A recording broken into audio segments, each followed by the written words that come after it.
సురేష్ గారు, అలాగే ముఖ్యంగా మా చైల్డ్హుడ్ని మేము చిన్నప్పుడు టీవీ కొన్న తర్వాత ఊర్లలో ఆడుకుంటూ టీవీలోకి వెళ్ళి టీవీలో చూసి మమ్మల్ని ఎంటర్టైన్ చేసిన ప్రతి ఒక్క హీరోకి థ్యాంక్ యూ సో మచ్. ఈరోజు ఎందుకు మేము అందరం గెటప్లో వచ్చామంటే మళ్ళీ ఒక్కసారి ఆ మెమరీస్ అన్నీ గుర్తు తెచ్చుకుందాం. 1996, 1997, ఎర్లీ 2000 ఆ టైంలో టీవీ ఉన్నప్పుడు అసలు మాకెంత ఎగ్జైటింగ్గా ఉండేది. టీవీలో సినిమా వస్తుందంటే కానీ, లేకపోతే వీసీడీ ప్లేయర్లో క్యాసెట్ వేసుకొని సినిమా చూడడం అని అంత ఎగ్జైట్ అయిపోయాం. ఈ ఈవెంట్కి మళ్ళీ ఒక్కసారి మా చైల్డ్హుడ్ని బ్యూటిఫుల్గా ఎంజాయ్ చేసేలా చేసినాం. ఆ హీరోలు అందరి గెటప్లో రావాలనుకున్నాం, కొంతమంది మిస్ అయిపోయింటాయి, sorry. But thanks to all the heroes, all the vintage heroes. Thank you so much. Thimmarajupalli TV అందరూ చాలా కొత్త వాళ్ళండి. మోస్ట్లీ అందరూ ఊరి నుంచి వచ్చారు, కళలతో వచ్చారు. ఖచ్చితంగా ఒక 2 years నుంచి నాతో ట్రావెల్ చేస్తున్నారు. కిరణ్ ఏదో చేస్తాడు, సినిమా ప్రొడ్యూస్ చేశాడు, కిరణ్ సినిమాని ఏదో విధంగా తీసుకెళ్తాడు అని చెప్పి వాళ్ళందరూ హోప్స్ పెట్టుకొని ఉన్నారనమాట.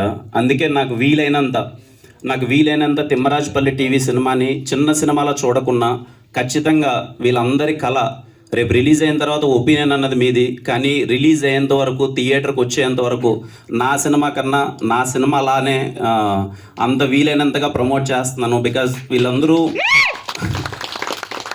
2 years నుంచి చూస్తున్నాను. ఒక ఊర్లో మొట్టమొదటి టీవీ కొనమన్నది ఎంత కష్టం. అరే, ఆ టీవీ కొన్నప్పుడు వాళ్ళ ఎక్స్పీరియన్స్ ఏంటి? లేదు, ఒక టీవీలో ఒక బొమ్మ చూడాలంటే వాళ్ళు ఎంతపాటి కష్టం ఉంటుంది వాళ్ళకి. ఒక్కోసారి వాళ్ళ ఊర్లో టీవీనే ఉండేది కాదు, పక్క ఊరికి నడుచుకొని వెళ్ళి చూసేవాళ్ళు.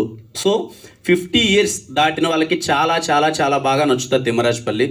30 to 50 వాళ్ళు ఖచ్చితంగా వాళ్ళ ఇంట్లో టీవీ కొని, ఫస్ట్ టీవీ కొని వాళ్ళ మెమరీస్ని వాళ్ళు ఖచ్చితంగా చూసింటారు కాబట్టి వాళ్ళకి చాలా బాగా నచ్చుతుంది. అండ్ లేటెస్ట్ జనరేషన్ అనుకోండి, లేకపోతే 20 to 30 వాళ్ళందరికీ ఏంటంటే, మేబీ నాకు తెలీదు ఎంతమందికి మీకు ఒక టీవీ అంటే ఒక కోర్ ఎమోషన్. మీకు మేబీ అది చిన్నదిగా అనిపించచ్చేమో, అదేముంది టీవీ మేము ఈజీగా 30,000 పెడితే వచ్చేస్తుంది, 20,000 పెడితే వచ్చేస్తుంది, లేకపోతే ఎక్కడికైనా పెద్ద వస్తువులు కొన్నప్పుడు ఆఫర్ కింద ఇచ్చేస్తున్నారు టీవీ, దాంట్లో ఏముంది అంత పెద్ద ఎమోషన్ అని. So talk to your parents, ఒకసారి పెద్దవాళ్ళని అడగండి. ఈ తిమ్మరాజుపల్లి టీవీ గురించి మీ దగ్గరికి డిస్కషన్ వచ్చినప్పుడు, లేకపోతే మీ ఫోన్లో వచ్చినప్పుడు, ఏంటి తిమ్మరాజుపల్లి టీవీ అంటున్నారు, నిజంగా మన ఇంట్లో ఫస్ట్ టీవీగా ఉన్నప్పుడు ఇలాంటి ఎమోషన్ ఉండేదా మనకు అని చెప్పి ఒక ఫీలింగ్ ఉంటుంది కదా, వాళ్ళని అడగండి. చాలా బాగా అనిపిస్తుంది, మీకు సినిమా బాగుంటుంది. సో చాలా చాలా చాలా బాగుంటుంది తిమ్మరాజుపల్లి టీవీ. తప్పకుండా మిస్ అవ్వద్దండి. April 17th మీ ఫ్యామిలీ అందరితో సినిమాకి వెళ్ళండి, ఖచ్చితంగా మీరు ఎంజాయ్ చేస్తారు. అంతేనండి, థ్యాంక్ యూ.